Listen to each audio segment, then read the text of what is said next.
All right, let's get right into it. Today we're talking about something called greenwashing.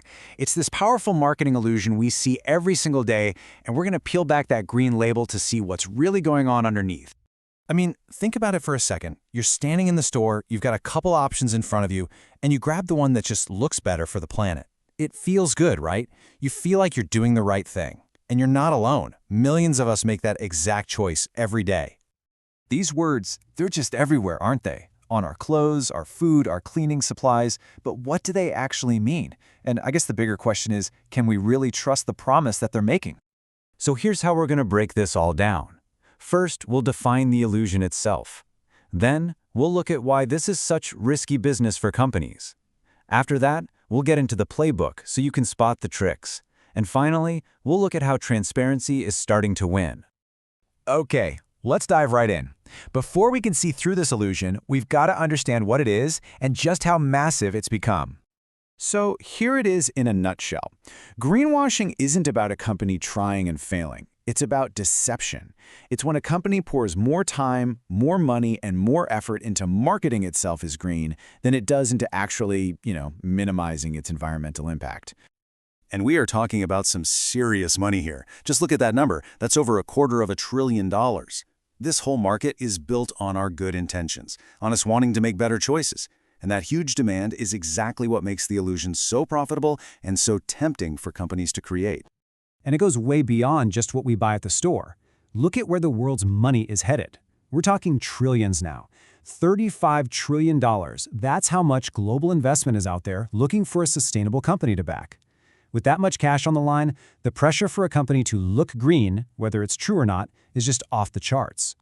But here's where it gets really interesting. This isn't just about ethics anymore. For the companies playing this game, greenwashing is turning into a huge, huge business risk. Yeah, getting caught is way more than just a little bad PR. It's like a perfect storm of bad news. First, the regulators can come after you with massive fines. Then, those investors who are pouring money into your green company, they pull out. But honestly, the reputational hit is often the worst part. Because once customers feel like you've lied to them, winning back their trust is a long, hard road. So how do they actually do it? Well, if you want to be a smarter consumer, you kind of have to know the playbook. So let's break down the most common tactics companies use to build up that green illusion. Okay, these three are classics. First, you've got the vague claims, words like eco-friendly with absolutely zero proof.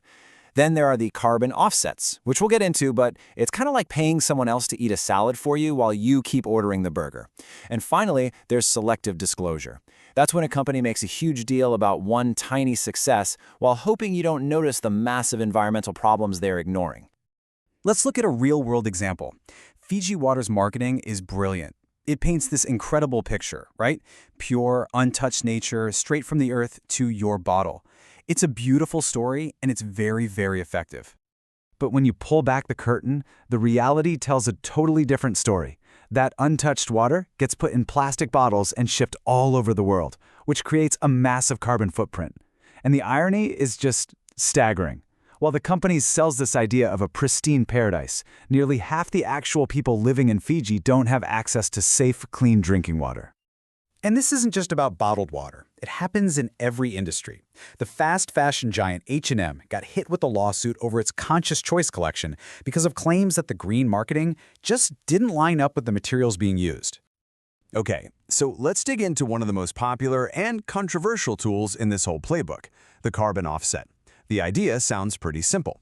A company pollutes over here, but then it pays for a green project over there, like planting a bunch of trees, to supposedly cancel out its pollution.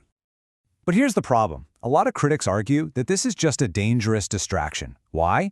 Well, it lets a company promise something vague, like it'll be net zero by 2050, without actually making the hard changes to its business today. Remember that analogy? It really is like paying someone else to go on a diet for you. It lets you off the hook. So, yeah, the problem is pretty clear. But here's the good news. The era of easy greenwashing might just be coming to an end. There's a real push for transparency, and it is gaining some serious momentum. And this is a huge deal. Governments are finally starting to take this seriously. Both in the EU and in the US, new rules are being developed.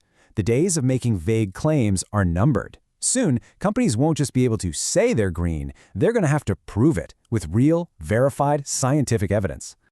So for the companies that actually want to do the right thing, the path forward is pretty clear. And it's basically the exact opposite of the deception playbook. It's about using real data. It's about being transparent about your challenges instead of pretending you're perfect. And maybe most important of all, it's about focusing on reducing your own pollution first, before you even think about paying for offsets.